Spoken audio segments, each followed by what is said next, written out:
What is going on, everybody? I go by Philly Mike, and this is Battle Birds Podcast Pregame Eagles Giants. We are here to talk about this team getting on the playoff run that we've been speculating to happen, and it's coming true. I mean, a nice bounce back game, although Washington wasn't really up to par.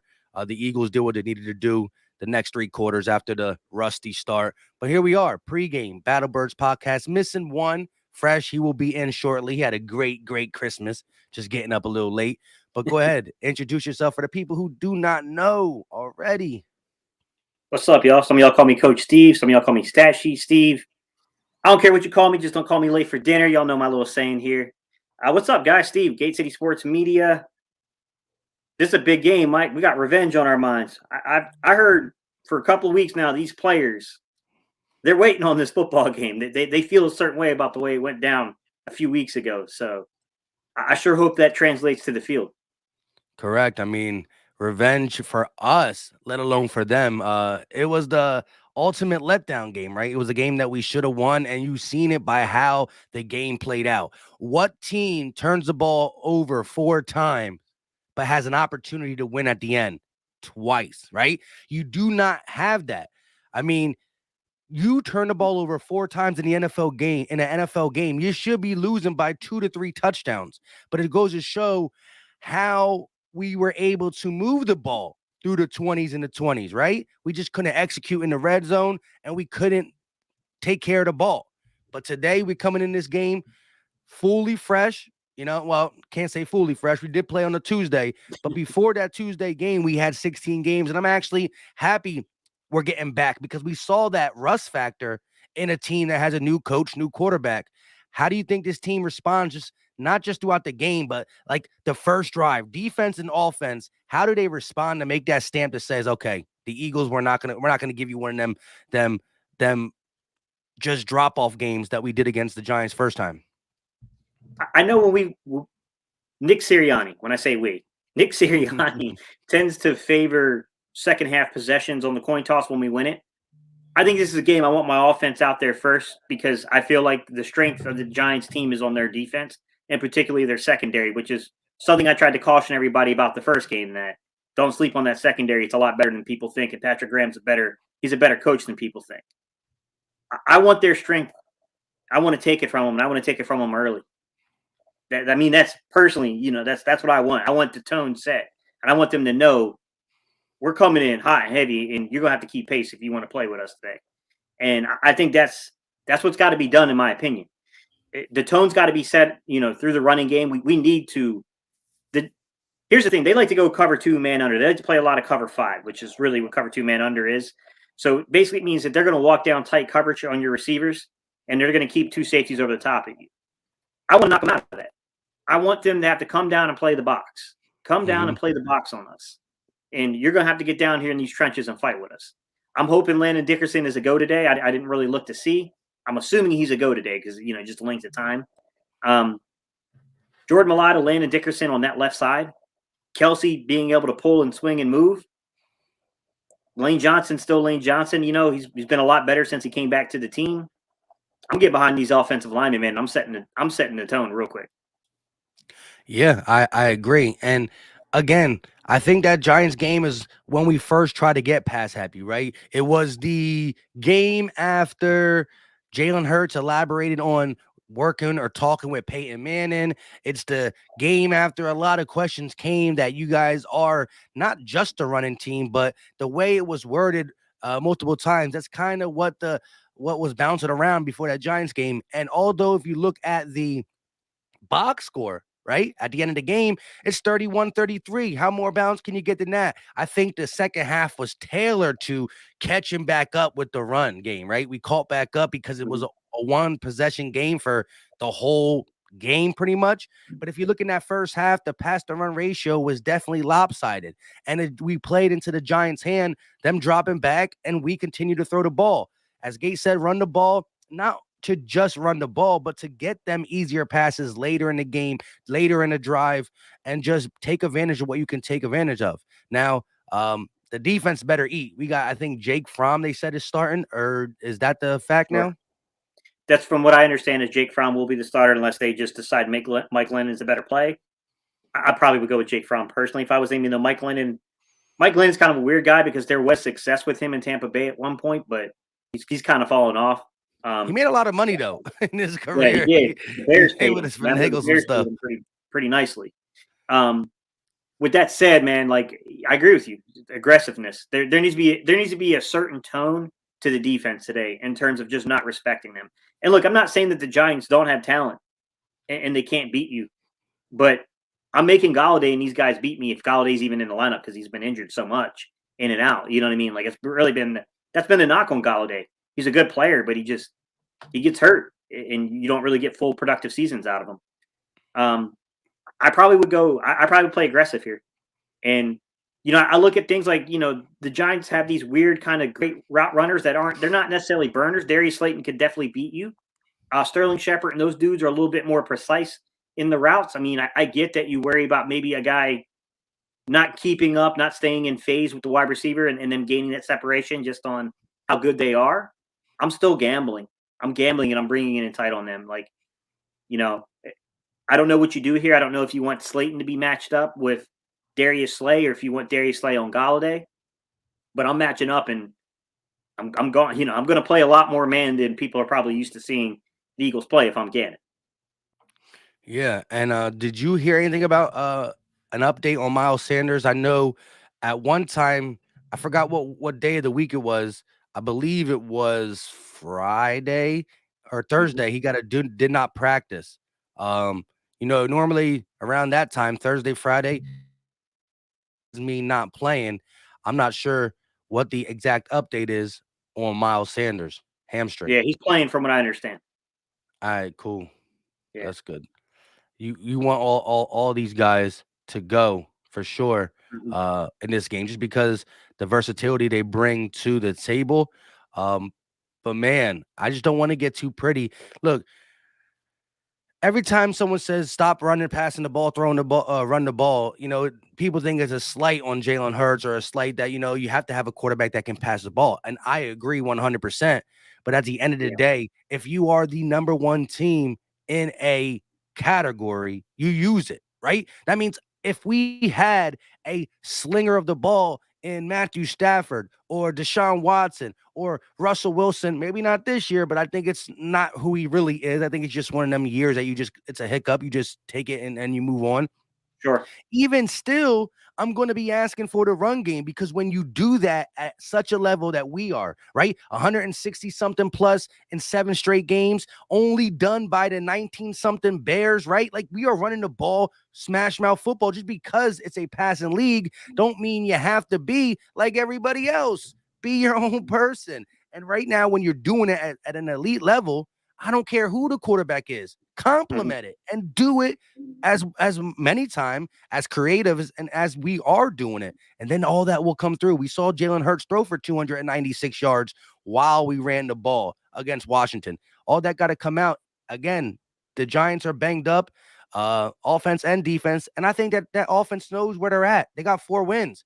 Players don't tank, but front offices do, and they're looking for another one. They're going to get rid of Sure. Gettleman. I don't know if what's his name? What's the coach again? Joe Judge. I don't know if he's going to be back or not. So, supposedly he will. But when you get rid of uh your front office guy, your general manager, they're going to want the next general manager that comes in wants that top 5 pick, and the Giants are shooting for not just 1 but 2 with the Bears, so they got nothing to play for except for the fact they hate us, and Joe Judge is making them listen to Fly Eagles Fly in the practices. So I mean, the way I look at it from the Giants' perspective is I've been very candid. I have not hid the fact that I'm not a big believer in Joe Judge. Said that from the moment he was hired. He's not the guy I would have picked personally. But made that decision and we can reap the benefit of it today. With that said, we got to beat this guy. We got to beat this guy, man, because right now he's 2-1 up on us right now. Can't have that. We just can't have that, man. Like I'm hoping to see Gannon do some things with a young quarterback here. I would definitely be bringing some. I would be messing with his head with pressure and disguised coverage, especially if we start falling into zone. He better start disguising stuff. You just can't let a rookie quarterback sit back there with enough time to pick you apart, not bring anything to mess with his head a little bit. Bring that double A gap look, bring those double mug looks, right? Do some things where you're bringing your corners down. Even if you're not going to send it, at least give that pre-snap read and then try to force him into a major mistake. Use those stunts, those twists on the defensive line. We got to do something, man. We cannot, the thing that bothered me was in stretches of in the last game. It wasn't consistent, but there were some plays where we gave a guy who hasn't played a lot of football in the league, although he's been in the league for a long time, a ton of time to sit back and operate. And the most egregious play was in the red zone, to where, to be honest with you, Avonte Maddox just made a really great play on the football, knocked it away, but that could have easily been a touchdown score because he had a lot of time to throw that pass to the corner. And I was like, oh boy, you can't do that in the red zone, man. The guy can't just sit back there and data check and you know what I mean, sign it. Like come on, man. Yeah, I agree. Overall, I think the defensive performance was good. The two short fields that the offense gave them, even though the fumble from Jalen Hurts was kind of in our side, we were going in, we were probably around a 30. The return brought them back over probably north of the 40 down to the 30 something. So two short fields, a touchdown and a field goal, and then only one drive. So I do credit how the defense defended them eventually, because he's just not good. But you're right, you just can't do that. If that's any other quarterback sitting back there, they're going to find spots in the zones. It's just this guy is not not what you want, even in a backup quarterback. He was now what? He was on somebody else's practice squad. He got to Washington. He had 6 days in that system. So he went from a practice squad to a starting role for a different team, not even the team he was on a practice squad from. So that's a tall task for anybody. At the end of the day, Jake Fromm is in that same type of situation. He has nothing to lose, in the sense that he has only to gain, because nobody looks at him like a starting quality quarterback. But he's trying to make a little name for himself, right? This is how little story books are written.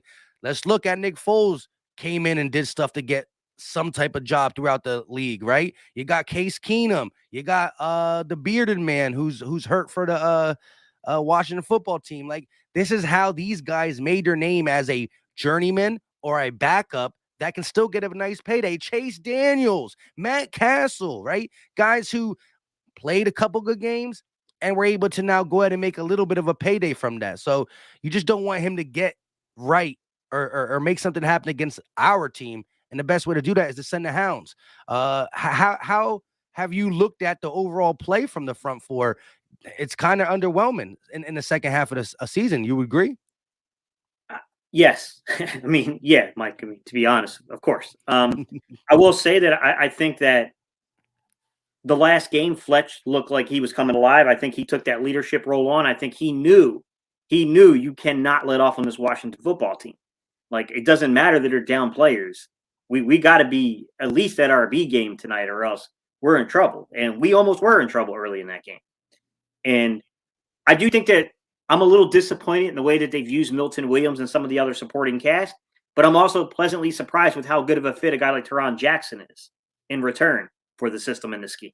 So, I mean, it's a little bit of both, right? I mean, I feel like Milton Williams could really kind of be, especially when you lost Brandon Graham, he could be that guy that you just move all around the defensive line, stunts, twists, get this guy matchups, man. I mean, not a guy you want being, at the 3 technique with an IDL designation where they're trying to double the interior defensive lineman, because he gets driven out of his gaps that way. He doesn't hold that well. But man-to-man, where you got a man-to-man blocking scheme where he can just one gap, he's athletic. Use the guy, stunts, twists, get this dude, 5 technique, 3 technique, put him in as a 0 shade on a tilt at nose. He's not a down in and down out nose. He's going to get blown off the ball. But if all he's got to do is beat the center off the football, he's already more of a better athlete than the center, and the center's got the complication of the exchange of the handoff. I'm using that dude. Like, you got one job to do, Milton. Beat this dude. Beat this dude pressure. Disrupt this play. I don't know why they haven't done it, man. I don't know why they haven't done it. I don't feel like they're always capitalizing on some of the talent that they actually have invested in. And I think it's something that they need to look into in the offseason about how you're using certain players and how could you have maximized their potential more. You talking about Milton Williams? Yes. I agree. I agree. But whoa, whoa, whoa, whoa. Sorry, y'all. Sorry, y'all. I just woke up like 10 minutes ago. No lie. I still got a frog voice and everything. Yo, that man. You know what it is. You know what it is. Your boy Philly Fresh, aka the General, man. Sorry for being late. Listen, I had a wild night, and it wasn't nothing like you think. It was with the kids, and it was washing clothes. Like I was a whole maid last night, and I did it till about 3 o'clock in the morning, man. So this is why I'm late, man. But I apologize. But we here now. What I miss? Well, all we did is talk about, just not starting slow, knowing that this is a game that can get us where we want to be. The Giants are coming in not having anything to play for. Sometimes they're the scary teams, right? Again, a guy like Jake Fromm, he has nowhere to go but up. I mean, he's not even a backup. He's a third or fourth stringer. So these are the guys just trying to come in and get a storybook ending to a season to get something going for them the next season. What is your take on just how the Eagles got to come out and respond to a slow start, and just the fact that this is an NFC East team that has not their front office tank, players don't take. But what kind of Giants team you think we're going to see, and what kind of Eagles team you think we're going to see in this game? I tell you what, I don't want to see the Eagles team from the first quarter of the last game. I'll tell you that, and I'll tell you this. I'm looking at Jonathan Gannon in this. Um, the fact of the matter is, you're not getting pressure, and I know that's probably what made Steve allude to the Milton Williams factor. But the fact of the matter is, you're not getting pressure. These quarterbacks are sitting there just happy. They can text they wife, tell them what they want for Christmas, and wrap it up, and they just got time to do all type of stuff. And it's freaking ridiculous. I'm not gonna lie to you. So when you look at the situation, Josh Sweat, I need more. Derek Barnett, you fell off again. I thought you was getting more pressure than everybody else. I think, well, not thought, you actually was.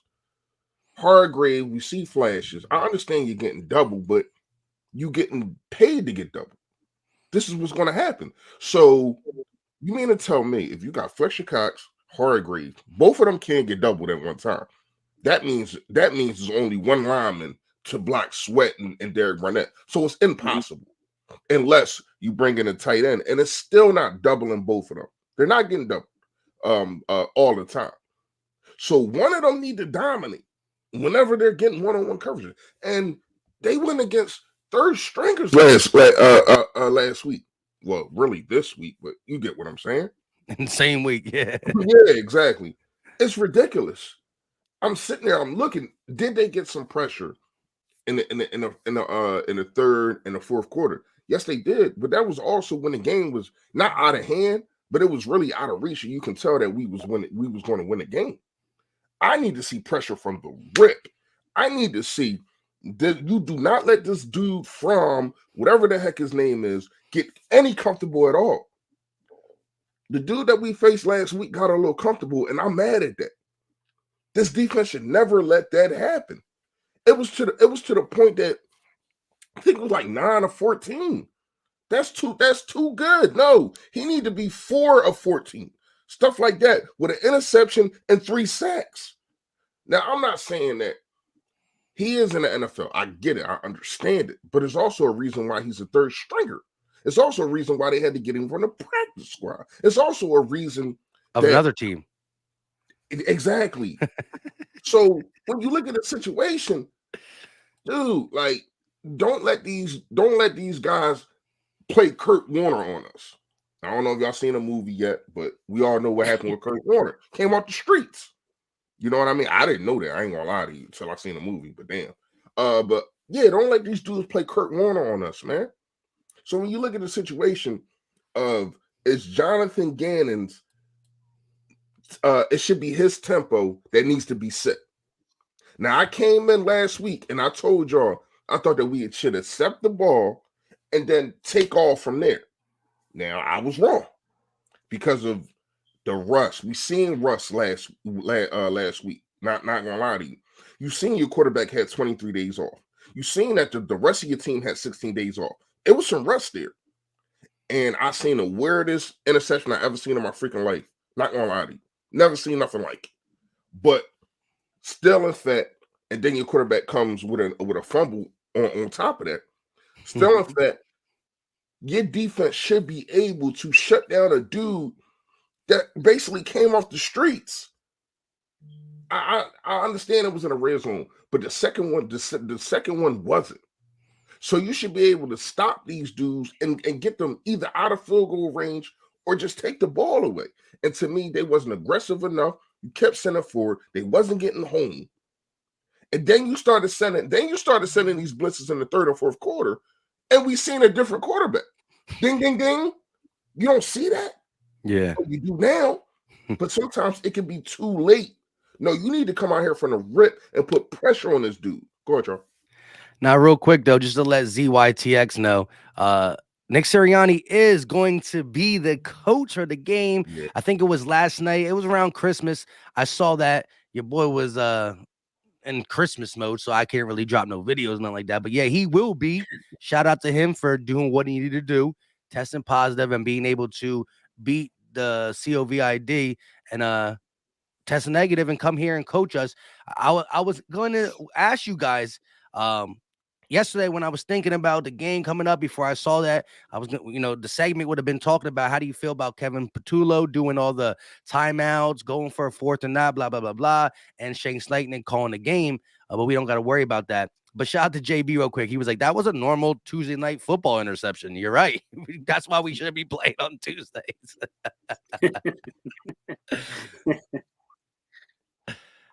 But yeah, man, this is a big game. Steve, if on defense, right? Mm-hmm. Against a guy like Fromm as Fresh just said, he wants to see more pressure. You talked about doing some stunts, trying to really get Milton Williams involved, getting him on an island one-on-one, so he has the matchup that benefits him. If there's one guy on his D-line not named Fletch, who like you said, I think what he was able to do on the field last week, but also on the sideline stuff, you don't see Fletch be that vocal. I think he realized this might be a last hurrah for him. There's a couple guys on this team that might be going through their last hurrah. They like playoffs are right there. No matter how we are getting them, they're right there. And guys like that step up. But who else do we need to see step up on this D line? And do we have somebody that can do that? We paid Josh Sweat. He's not a top tier guy, but he got a decent amount of bread. Who can be a guy that don't just do it periodically? My answer to you is flip him. Flip Josh Sweat and flip Derek Barnett. I think Derek Barnett would be far more effective as the left defensive end. Josh Sweat is the right defensive end personally. I think that's part of the mistakes that are going on here. I would flip those two players personally. Kerrigan's not going to be playing this game, so you don't have to worry about that kind of rotation piece here. Teron Jackson is, I was high on Teron Jackson. you guys know I was a really big fan of that draft pick, but you got to see how a guy plays when he gets more and more snaps, and that's what's going to happen. He's going to get more and more snaps. Is he going to be effective in that role as the snap count goes up? Hargrave's your answer. Hargrave's the answer. It's your other defensive lineman. If you start playing Where's Waldo with Fletcher Cox in the offensive line and the protection has to start trying to figure out where this young man, Fletch is probably not so young anymore, but where Fletch is, where this veteran man is, then Hargrave needs to eat. And he's probably the next gifted guy. We've seen what he did early in the season. If you give this guy the right matchups, especially if he can just be a one gap penetrator and just beat guys, pause. he can absolutely take over a football game on a team. And I think that's what you have to do is like, I would love to see the defensive line be more aware of matchup. Who is the guy out there that we can abuse by manipulating and putting this guy right in front of him? That's I feel like we're too reactionary and we're not making them react to us. We're reacting to them instead of vice versa. I would love to see Gannon make that switch a little bit towards the end of the season. Hey, I could pay dividends, something like a defensive line doing something changing up, less tape. What are they going to do? Are they going to come back and play as normal? Are they going to keep doing these fronts? And that is kind of what, I understood him trying to move Fletch and these guys. I didn't like when he was having guys like Barnett and Fletch try to guard the running back out the backfield in the flats, or on screens. But move them around, yeah, why not? I think we got some of the guys, Brandon Graham was really that versatile piece who can play inside and outside, right? And and things of that sort. I think Hargrave can do it as well. Not a lot, but switching up where we were supposed to be a team that has multiple fronts, right? But whenever we got into any weird multiple front, we took one of our best guys and made them do something they not good at, right? Multiple fronts, go ahead and switch it around, but still let their identity be get to the rush, get to the quarterback, not drop back and look at running backs out the backfield when you got a guy like Barnett and Fletch. But I thought that's what we were getting because, that is what you saw from the Rams last year. And that is what he kept trying to compare the multiple front look we're going to try to do. You still did. Aaron Donald gets the quarterback, multiple areas he lines up, but none of that dropping back defensive lineman to help stop the pass that you already can't stop. That was just ridiculous. But real quick, shout out to Michael Felder with the $10 donation.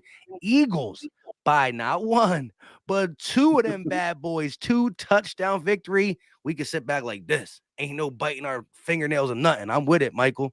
What's your take, Fresh? I do like, once again, it came in the fourth quarter, but I do like Flex was on the outside when he got that sack. I like that. If you want to switch things up, I ain't got no problem with that. I need to see, and this is not about the line. I need to see, because we don't have, like last night, Mike, like you said, I don't know if you watched the game. I seen the dude named Buda Baker was all over the damn field. This dude, Buda Baker, man, wow. Like, I didn't know he was that good. I heard his name before. People talk to me about him. But they actually, because I don't watch Cardinal games. Like, come on now. They actually sit there. I mean, seriously. They actually sit there and watch this dude. And all I kept thinking was, that's something that we need. And that's going to have to come in the draft. I would like to get that safety from Notre Dame. And I think he can be that kind of guy for us. But since you don't have that kind of safety, I need to see some more pressure from Avery, man. I would love to see Avery just play linebacker, but just say, yo, go downhill. He's not a Minka Parsons. He's not a Javon Clowney. He's not those dudes. But I think that he can get the job done also if you use him like that.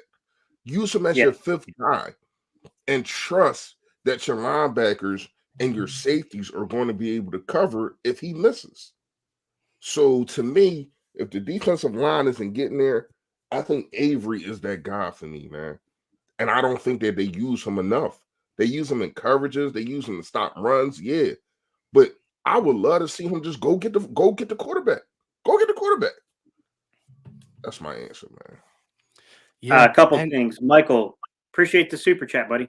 I agree. 2 scores. I think that's where we should be. This should be a 10-pointer plus win. No doubt about it. Did you see Richie MC's comment though? What do you guys think? Because I haven't watched a lot. I haven't watched a lot of Arizona either, so I'm not too sure. I honestly haven't watched Kyler Murray a whole lot this year, Richie MC. So you might be right. I'm not really sure. I do think Dallas is probably in line to get that second seed right now. Yeah, they look good to get that second seed, which, if you'd want to make sure that Green Bay's too far for them to catch and nobody can catch them. That makes our game non-important at the end of the season. We got to figure out where all that plays. I don't know. Kyler Murray was in the MVP talks before his injury. He hasn't played as good since, but I mean, he's still been doing some things. Not sure. I know he was one of the Pro Bowl quarterbacks, and shout out to Jalen Hurts for making a alternate Pro Bowl selection. Is still something for a super young career. And when you look at his mark on the offense in totality, again, you got to count that 10 rushing touchdowns. I mean, when Lamar does it and other people do it, when Michael Vick did it back then, it was very, important. Now that he's doing it, people want to look away from it. So 10 touchdowns on the ground, 14 through the air, still 24 touchdowns, right? Is it 14 or 16? It's 14. 14, so that's still 24 touchdowns. We still got some games to play, and as Michael Felder said, we got him by 2 touchdowns. I mean, we got some opportunity to get more on the board. But it seemed like, it's all narratives and it's all favoritism and stuff like that. True. It seemed like when the Eagles, other than Michael Vick, like you said, but it seemed like when the Eagles quarterback runs for all these touchdowns, nobody gives a damn. You know what I mean? And to me, it's once again, it's popularity because he's Lamar Jackson, because he can do this and he can do that. And if Kyler Murray had 10 rushing touchdowns, we'd be everybody be going all over the hills for that. Even if Russell, you know, a lot of that is the names, and we gotta understand that. We gotta understand that Jalen Hurts is gonna have to make a name. He has a name to us, but we don't matter like as a whole. I mean, we're just Eagles fans, so he got to make a name, and he has an opportunity to do that right now. So now that we on him, let's talk about the quarterback, man. To me, from what I seen last week, was a quarterback that had to, knock the rust off. And then once he did, I thought he played the best 3 quarters that I've seen from him ever. The first quarter, I can't say I throw it away. That's why I don't say the best game that I've seen from him, because you can't just erase that quarter, even though that that interception was not on him. But you've seen a guy that had some rust in him. And then shout out to Nick Sirianni, man. As much as I grind this dude up, I've been seeing a lot of positivity from him. But it also started with the things that we were saying, telling him to do. Yo, that what's going on, bro?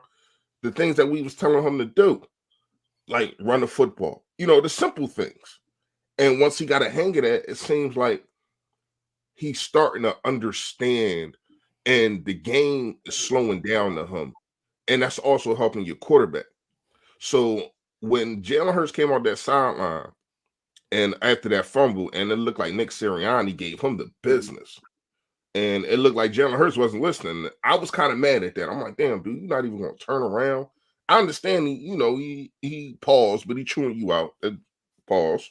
But at the same time, I'm like, you're not even going to like respond. But then he did. He On the responded field. on the field. Like, and I thought see, it's little intricate things to me that open up my eyes and tell me, man, this dude gets it. And I think Jalen Hurts is getting it. Now, you can say it's against a watch football team, but they had almost everybody on defense except for Chase Young. So you can say what you want, but that still was their defense. The defensive line, all of them was there. I think they was missing one person. And I think they was missing the safety. But they was there.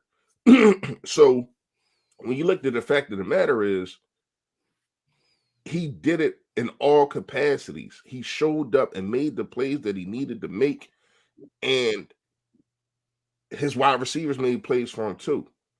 The Greg Ward catch, the touchdown, the Devontae Smith toe tap.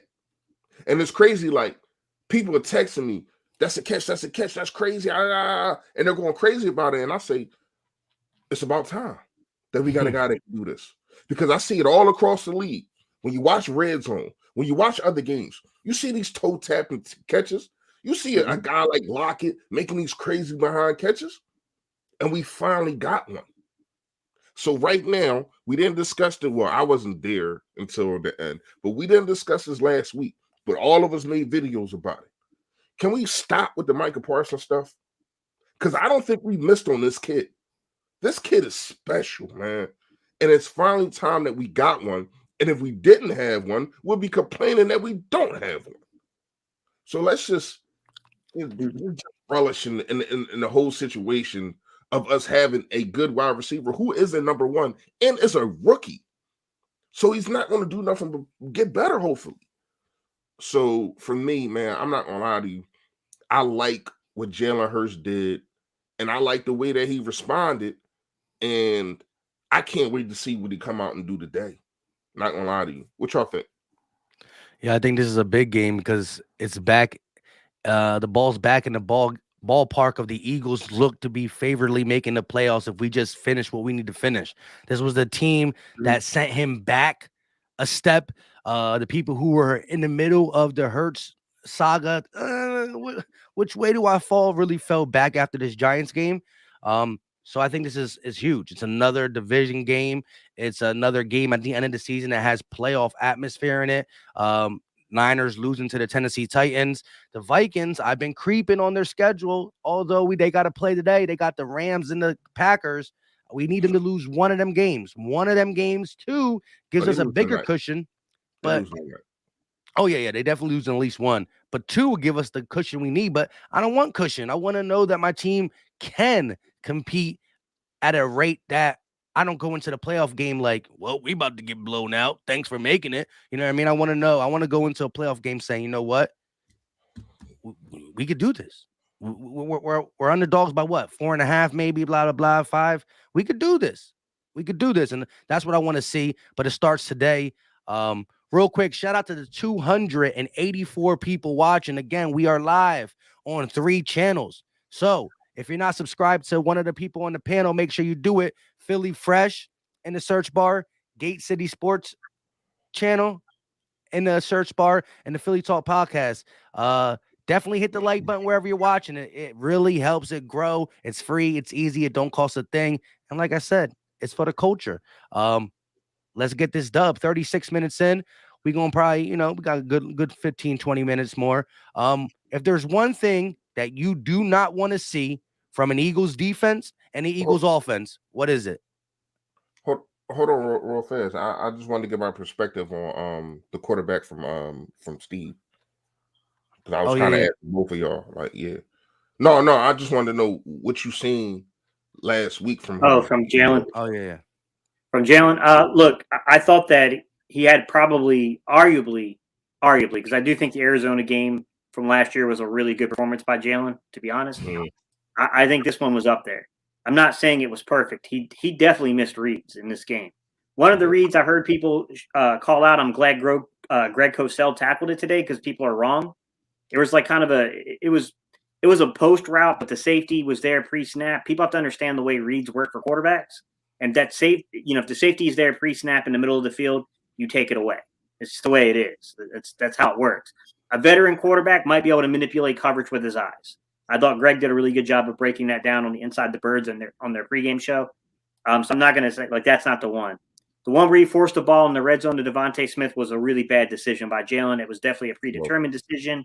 He was not expecting to get what he got in terms of the coverage, and he panicked a little bit and still threw it.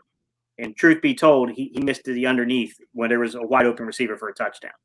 It was game well. But look, man, guys drop balls. He would have been like 24 or 26 with really just one bad decision. I'm not saying there still wasn't meat on the bone and there wasn't other opportunities, but young quarterbacks, they're going to check it down more than you would like at times. And they grow, especially on high-low concepts. They're going to check it down a little bit on those high-low concepts. He's growing. He's growing as a quarterback. Now, am I making any declarative statement about whether or not the Eagles are going to stay or what they're going to do? I don't know what the front office is going to do, guys. All I can say is that it feels like to me is that the coaching staff is in on him. He's meeting with Jeff Stoutland about the running game. He's got Friday meetings with Nick Sirianni. He's got a personal relationship with Brian Johnson. Like, it seems like they're sold on him to me. I mean, but ultimately, guys, I only know what's reported, and I don't have any say in the front office, so I don't know how the front office feels. The only thing I can really stick to is what the film, says, which is there's been improvements in his game throughout 2021. He's had some moments that, like the first Giants game, that was a few weeks ago. There's a big redemption game for Jalen where it wasn't good. But truth be told, I think it's trending in the way that would give him at least 2022. Yeah, man. I know people are going to hate it. And look, guys, I know people are going to hate it. I'm not saying that like I'm over the moon for any player. I'm just speaking to what the film says and speaking to how I'm perceiving the actions from the coaching staff. I know some of you guys really think Gardner Minshew should get more consideration. I've said my piece on why I think NFL GMs are not sold on Gardner Minshew, even though I think that, to be fair, I think Gardner Minshew is better than a handful of quarterbacks that start games on Sundays. But I think they see the limitations in his game, and they're just not convinced on him being anything more than a bridge quarterback. And I think Jalen gives you the potential of a bridge quarterback that could honestly if the stars align, might develop into a long-term piece.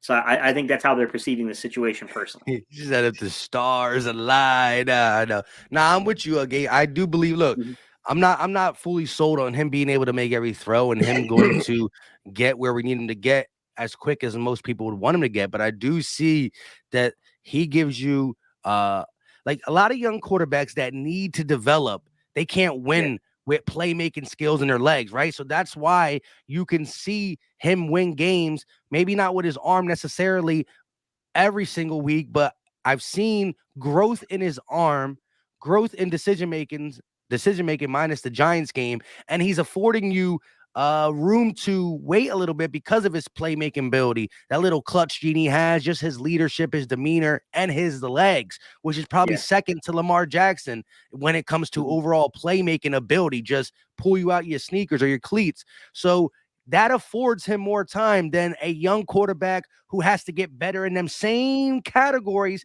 but can't do that. As you see the Zach Wilson struggle, how do you see the Trevor Lawrence struggle? Maybe at a different rate, struggling wise, but they don't have that other part of their game. So you expect them to develop quicker because they relied on that more. And I'm willing right now, knowing what our defense is going to look like, unless you are 100% getting a scotch-free Deshaun Watson or a Russell Wilson that we know is going to turn it around and pretty much guarantee us he's playing for 5 to 6 more years. Like there's not that great of options. So right now I'm ready and willing to rock with him in year 2, unless he falls off the cliff a couple more games.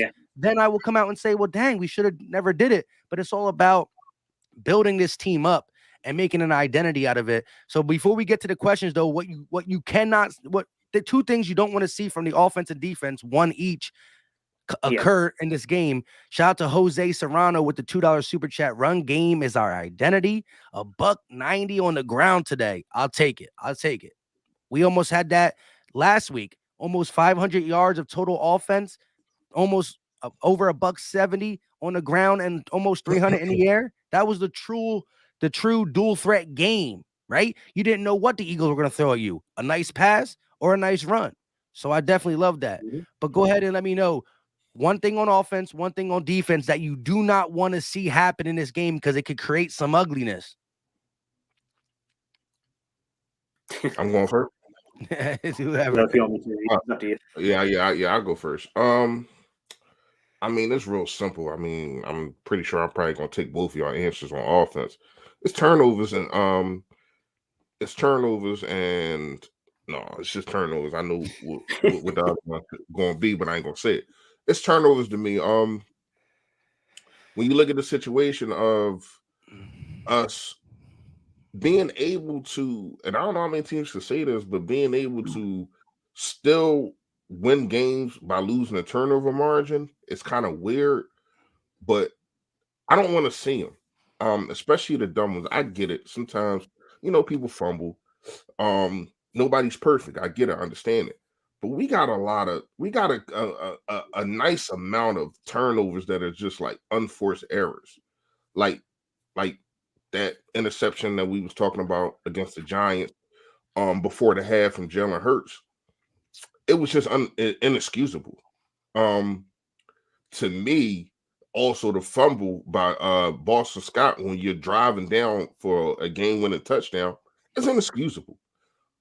So when you look at these things, we have to clean these things up.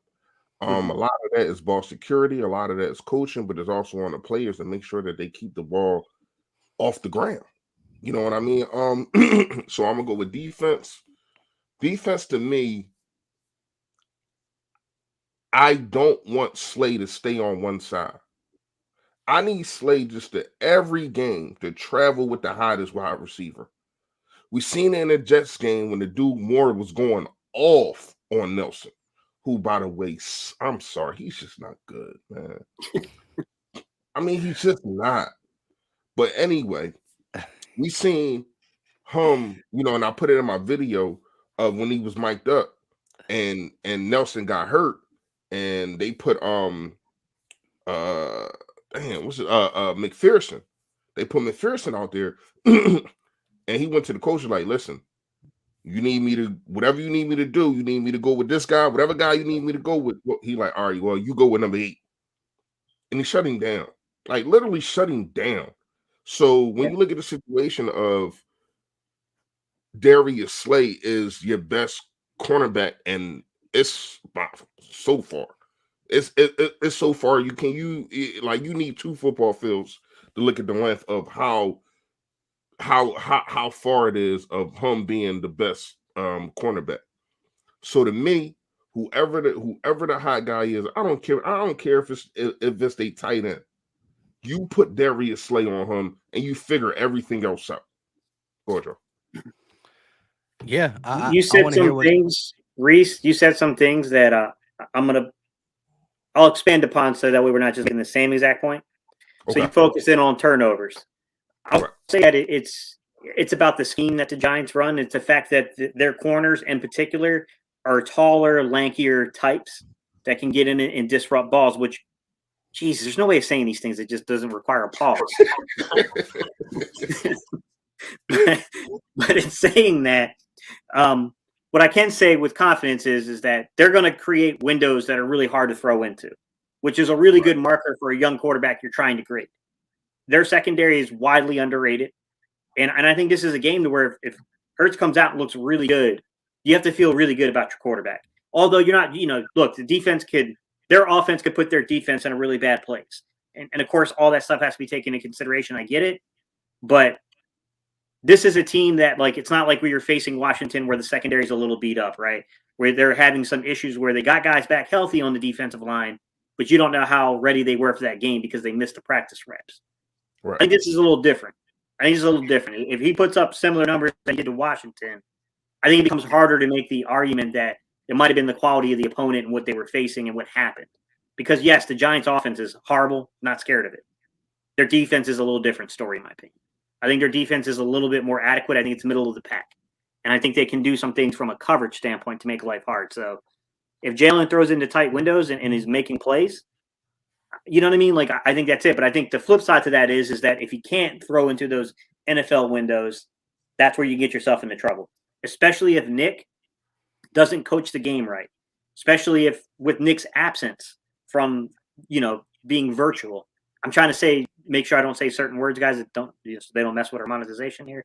But him being virtual, you guys get what I'm saying. Him being virtual, like that would that could cause some issues to where maybe the rhythm of the offense could be off, right? Maybe they lean a little too much into Jalen and they don't know when to scale it back. Like I think that's the worst case scenario type stuff, is like getting away from what you've been doing successfully. And I don't know if it was Nick trying to prove a point at times during the season where he was like really bullheaded, sticking to certain concepts and certain, like, I know this guy can do it, or if that was really a mandate from the front office trying to grade and judge what they had. So it's really hard to say, you know what I mean? Like, without being in the room, I don't know. But I definitely think that early stretches of the season, it was kind of like, why are we still doing this? Like, do they really think that people don't see the tunnel screen coming from the outside receiver? Like, really?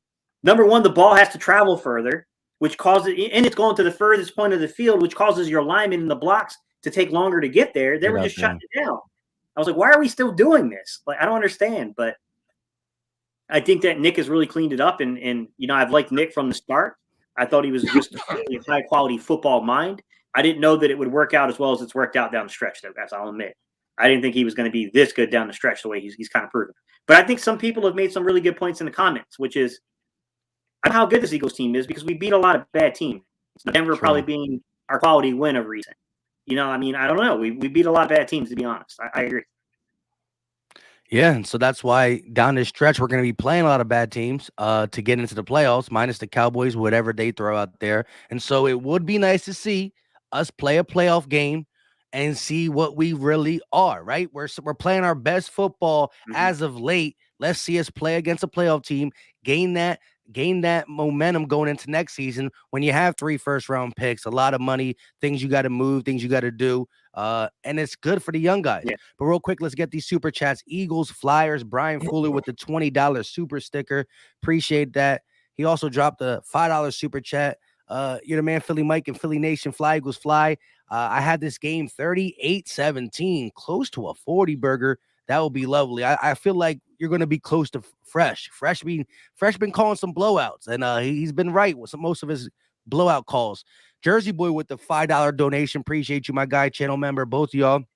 Eagles win 31-17. Another nice little blowout. Defense got to be in attack mode. Need 2 turnovers, and the offense runs for 200+ yards. Sanders/Smith get a touchdown each. I'll take that from the young boy, even though I'm not starting Smith in my fantasy right now. And one of them, my man Fresh, got me by 10 points. So, hey, Storm Gamer, just real quick. Let me address it. Who is this guy? Storm Gamer. Hey, look, man, we're gonna get to your question, but you're kind of asking a question that we close.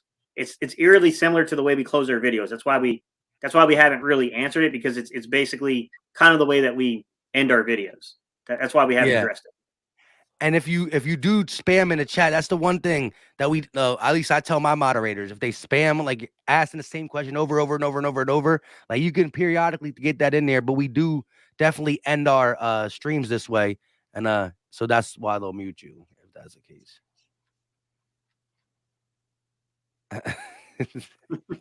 Sorry, Reese. Nah, I'm just like, dude, like. We'll get there. Give us a second. There's over 200 people in here. So yeah, we got you, Storm Gamer.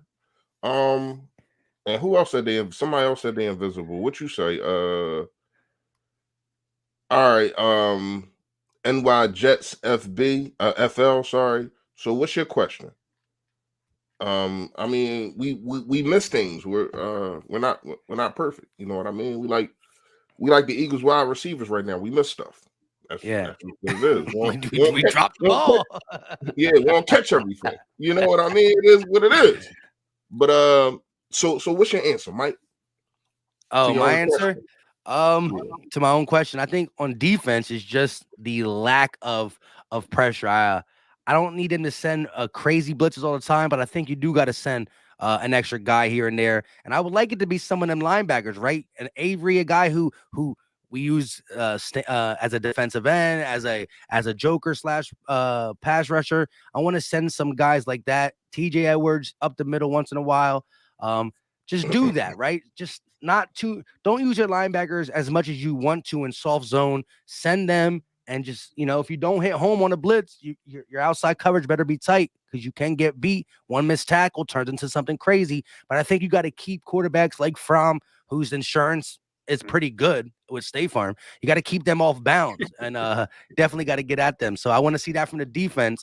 And on the offensive side of the game, I just want to see balance, right? And when I say balance, I don't want to look at the box score and say, okay, it's 30-30. I just want to see it per drive. There was a stat that Ruben Frank had not early in the season, probably by week 8 or 9, that not on box scores that are balanced, but when the drives are balanced, right? So 8-play drive, 5-3, 4-4, around that, Jalen Hurts is accurate. He's accurate because of the defense playing us different on them drives, because of how dangerous Sanders is, Howard, and even Jalen Hurts' feet. So I just think, and on a per drive basis, you want to keep it as balanced as possible. And when you do that, this Eagles offense really looks good. I just see us move from 20-20 a lot when we're balanced. And, getting in the end zone is a different story, but just be able to move the ball and make these defenses, when the Cowboys watch the Eagles tape from the Chargers game, from the Broncos game, from the Saints game, from the Lions game, from the Giants game, the Washington game, they're like, dang, this is a different Eagle team that we saw in week 2, where Jalen Hurts threw the ball 49 times. I'm just guessing. I don't know. This is a different Eagles team. And in December, when it's cold and they're coming to Philly, right? They might want to bring them little heated seats that they do, right? But we don't play in a dome. We're not from that type of, we're not built that way. So when it's cold, that ground hurts that much more. And when you got to tackle Jordan Howard, Miles Sanders, and Jalen Hurts 40+ times, it's not fun. It's not fun. So I want to beat the Cowboys, whether they come out here. Out here today. I ain't gonna lie to you. Huh? it's nice as crap today. I should have went to the game. It's like 52 Yeah, I know. degrees, man. It's nice today, but I'm talking about, No, I got you. I got later. you talking about I went to the future quickly. I went to the future. You see how much Nah, I care about the I'm Giants. just saying it's just amazing how nice it is, man. Like Yeah. it was 54 yesterday, even though it was raining, but it was 54 yesterday. I'm like, what the? I come outside, I got my coat on, I got a hoodie coat on. I'm come outside, I'm like, yo, what the? I threw my jacket right in the crib. Like, this was crazy, man. Global warming at its best, but we ain't here for that. Yeah. So it's one thing that I didn't touch on because I thought one of you guys was penalties. Exactly. I knew you were gonna say it. Exactly. When you look at the situation, they have been dumbing down a little bit, but it's still stupid ones. Like Jordan Mailata, and I said this in a couple videos. Why in the hell are you hugging a cornerback like you miss him or something? Like that holding call to me, I think it was on a Miles Sanders. It was on a third down Miles Sanders run. No, second down Miles Sanders run. It's like, dude, what are you doing? Like, it's to me that kind of play should never happen. Like, all you had to do, you three, 50, 6, 7. All you do is get a cornerback a nudge. Instead, and I don't know if y'all know the play that I'm talking about. Instead, he hugs the dude and gets a holding call. It's like those kind of penalties is what pisses me off. You know what I mean? So to me, man, you got to stay clean. Of course, you're not going to be perfect. It's going to be false starts, especially with the offensive line. And now that I'm on the offensive line, man, it just seemed like whoever they put out there, they're producing. This is not like last year. Last year, when they was throwing people out there, the puzzles wasn't fitting. And it just seemed like whoever they put out there this year, like Sua Opeta had a good game last week. Yeah. He actually had a good game. And I'm like, damn, like what is Jeff Stoughton feeding these dudes? Like, whatever lineup they put out there is working, man. So to me, depth-wise, we had the best offensive line in the game. I'm just saying, period. Like, not just starters. I'm just saying we're on our fourth guard right now, fourth or fifth guard. Like when you talk about Sua Opeta, so we went through Brandon Brooks, Landon Dickerson, Isaac Samalu, Alex. Yeah, we forgot about him. Yeah. You know what I mean? Well, I did. So when you look at the situation, man, like damn. And then it's just amazing to me how good this offensive line is, and a lot of that is on Jeff Stoutland. And I don't know how long we're going to have this guy, because if I'm a coach, I need some of that energy over here. You know what I mean? But when you look at dudes like Matt Pryor, who we just seen last night, he's balling. Man, I ain't gonna lie to you, man. Like this offensive line is amazing, and it's not the sexy thing to talk about. It's not the thing that a lot of people want to hear. But this is the foundation of a football team, and they've been holding it down. Like they are the reason that we are number one in rushing. Because even when Jalen Hurts didn't play, we still put up 200 yards. People forget about that. We put up 200 yards rushing without basically our leading rusher. So, man, shout out to this offensive line. Go ahead, y'all. Nah, you're right. You wanted to say something on that before we get to our ending of the show thing? That you know what I mean? Yeah, Stoutland's got to get loaded up into the Matrix. He doesn't get to leave. Yeah, ever. Load him up into the Matrix, bro. He's here in perpetuity. Pay this man. Get this man. And remember this all season, there were talks about him leaving, right? Well, he was going to go to college and play for Alabama. Yeah. Alabama. Yeah. That guy can never leave. Like I said, look, and again, that's not to say what these guys turned into, but Kelsey was late round draft pick, Driscoll late round draft pick, Herbig late round draft pick, Isaac Samalu, not that was he like fourth, right? These are later Jordan picks. Mailata never played a Jordan day of Mailata, football. brought him from a different country. Come over here and play a different sport. Yeah, Never played a day of football, man. Like these guys, I credit the guys too because they're coachable. But my God, man, Jeff Stalin. Listen, from now on, the Eagles draft an offensive lineman in the draft. I don't even do my research. I'm just like, yeah, he's good. He's good. Jeff Stalin gonna get him right. He's seen something.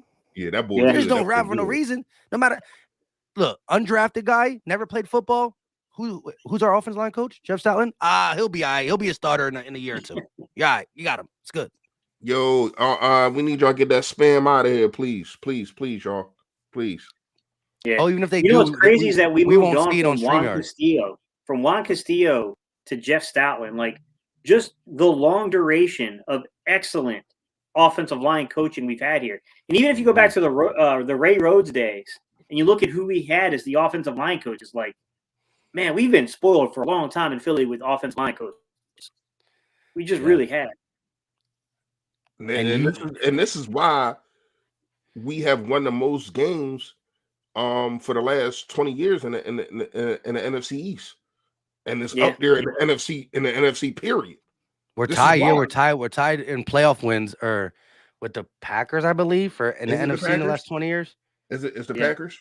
Just because of the dominance of O-line throughout the years. Let's not forget the players we got. But again, I always want to credit the players too, but these offensive line coaches get them right, from the John Runyons to the Trey Thomases to the Jason Peters. Then right, we got him from Buffalo. It's just wild, man. We've been that front's been up there. And that's why I think that we appreciate it. Well, me personally, I appreciated it so much more when I seen what I seen last year. When I seen all them dudes going down and our quarterback, whoever it was, couldn't get time to look at their first read, and it was just atrocious. It was atrocious. So when you look at years before that and even this year, it's like, man, you really gotta tip your hat to this organization for making sure that their quarterback and their run game, when we run the ball, is not really in harm's way, because you got these big guys taking care of what they need to take care of.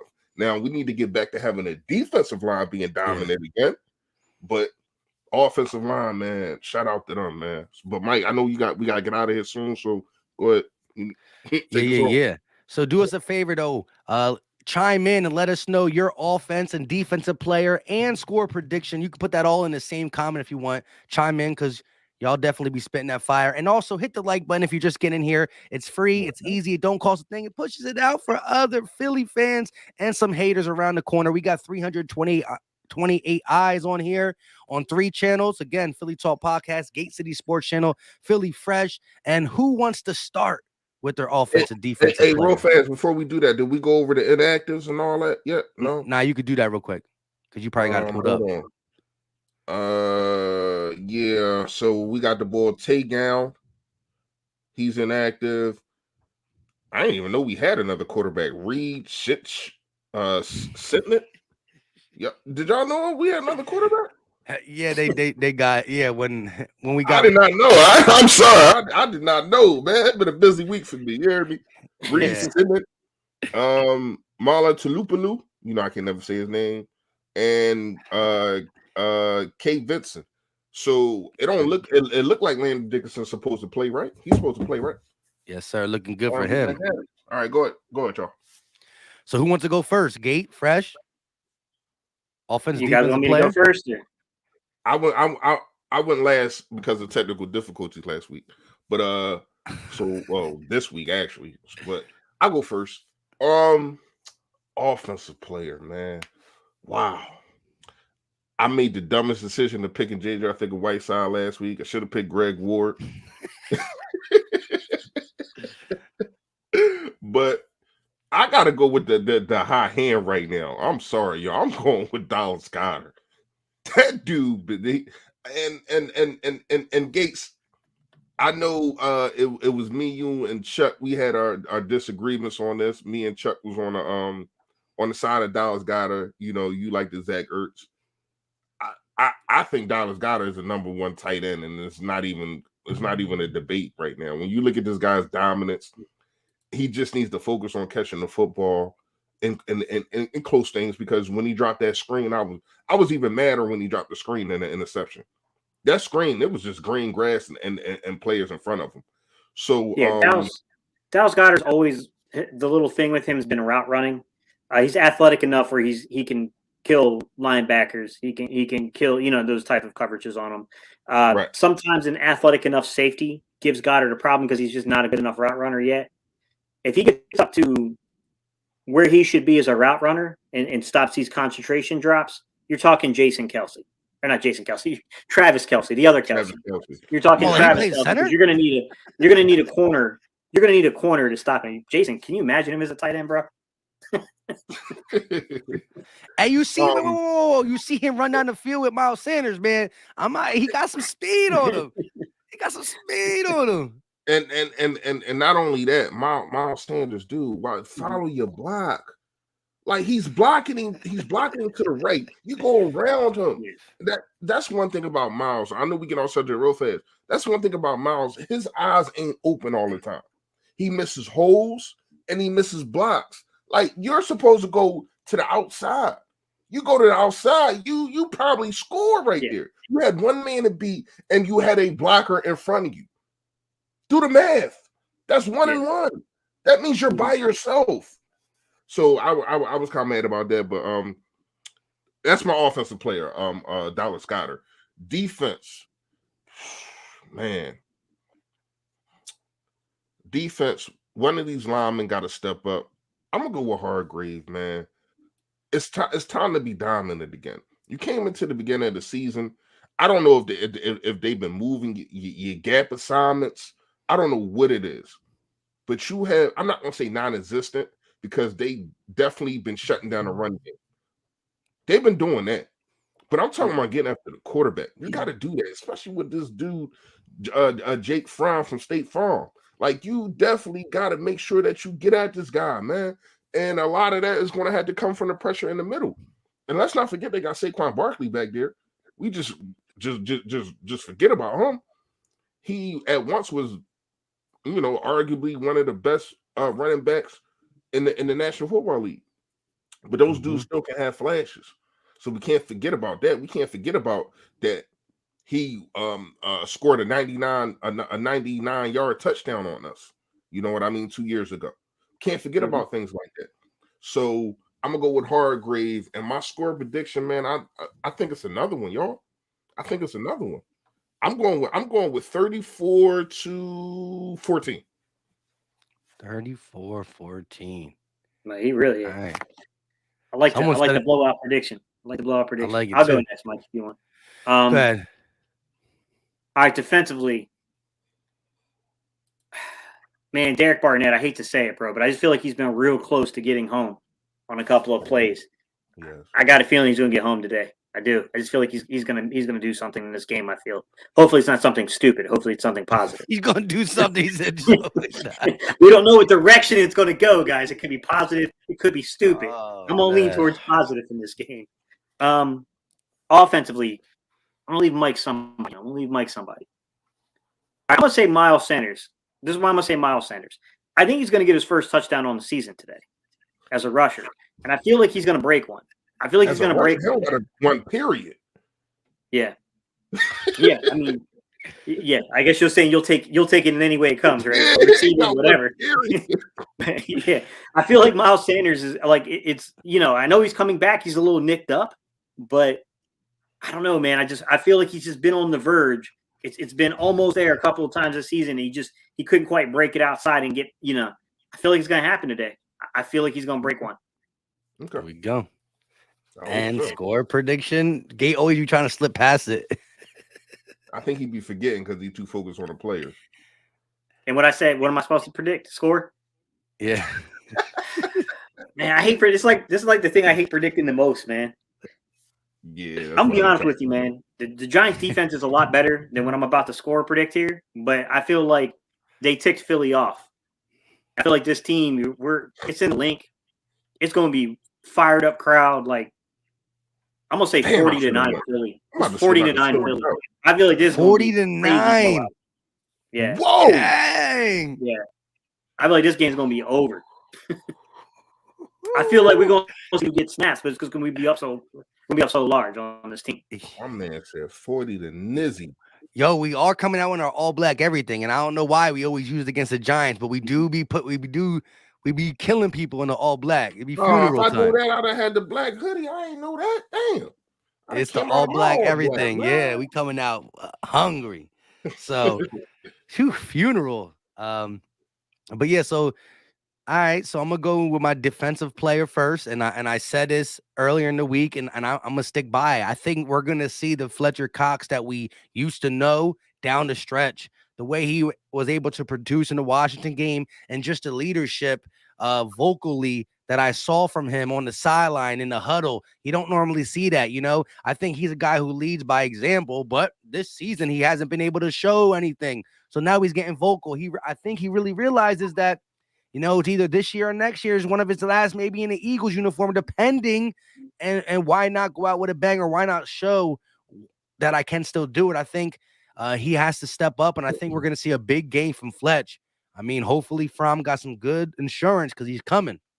Now, to the offensive side of the ball, I'm going to go with, you got Dallas Goedert, you got Miles Sanders, two guys I think who are going to go off in this game, but another guy. Let's go. It was a Christmas gift, but yes, Devontae Smith. I gotta hold it this way because I'll turn his. He'll start being green, and you'll see my computer screen. But Devontae Smith, bars, right? He gonna go off, right? A couple quiet games again. The volume's not there because of how we play, but the specialness is there. That toe drag swag, he was dang near horizontal. There was no way you should physically be able to get them toes down. He did it. And I'm looking for a big game. He's had 3 games of over 20 fantasy points and 3 games where he went off hard. He's going to get another one before the season ends. Going after that Deshaun Jackson's rookie record. This is going to get put up soon. And he going to do me proud. That's my guy. 4. Offense, Devontae Smith. Let's get it. And the score prediction, I can't go as bold as Steve. I want to go with something like that, but go ahead, Steve. Hey, just real quick before you give it your score prediction, I want to shout out a few things. First off, Pops, I saw you in the comment section. I know you're about to switch over to watch Mike do his live stream. He be watching you, Mike. Oh, snap. There you go. Yeah. Before Lehigh, where was the training camp at? Does anyone remember where the training camp was prior to, because Lehigh was like 96? Because I remember the TO stuff at Lehigh. I can't remember it as. If y'all know in the chat, Pops, if you're still there, let me know. Also, let me shout out my brother, man. It's my brother's Christmas gift, bro. That's tough. You hook me up with a Randall Cunningham rookie card on here to hold 9 yards, man. Like, I appreciate it, man. Cardboard Carolina. He said he can do. He said he'll definitely do Eagles, obviously, but he said he'll do other fan bases if y'all want to pay for it. Cardboard Carolina, y'all. Mike, what's your score prediction, bro? Damn, my man came out with the 40-9. I'm going to go 13 points for the Giants. A measly 13 for the Giants. And I'm going to get the Eagles scoring 33. 33-13. We don't lose when we score over 30. You know what I mean? Well, we normally don't lose. I don't know. I think we did score over 30 against the Chiefs, so we lost there. So it is what it is. But that's my score prediction, 33-13. Devontae Smith about to catch a touchdown and close to 100 yards. And as Steve said, I do the live play-by-plays. I'll be setting up for that as fast as I can now that we're going at 12:36. Anything y'all want to say before we get up out of here? Give me that 40 burger. Real fast. I got a half an hour. I told y'all if I get 50 comments on the do's and don'ts and a free giveaway, I will be giving away a hat also with the hoodie. And we have 44. I usually don't do this on the stream. You know what I mean? Do it. Shut up. Huh? No, go ahead. Tell them what was the title of it. Tell them they got 30 minutes to go find it. I got 30 minutes, man. It's my last video I put up. I didn't put up a video yesterday. So every Friday I do a free giveaway. And you got to guess a certain player that I pick how many yards he's going to have. But you got to go to the video, comment below, and let me know. You know what I mean? Because, like I said, 50 comments on it, I give out a free hat also, and also a free hoodie. So comment, We at like 44, 45 right now. Y'all get over 50, the hat come too, man. Go ahead. Yeah.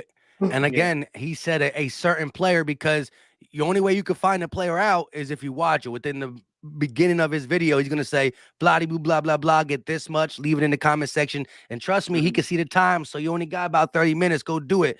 The merch is fire.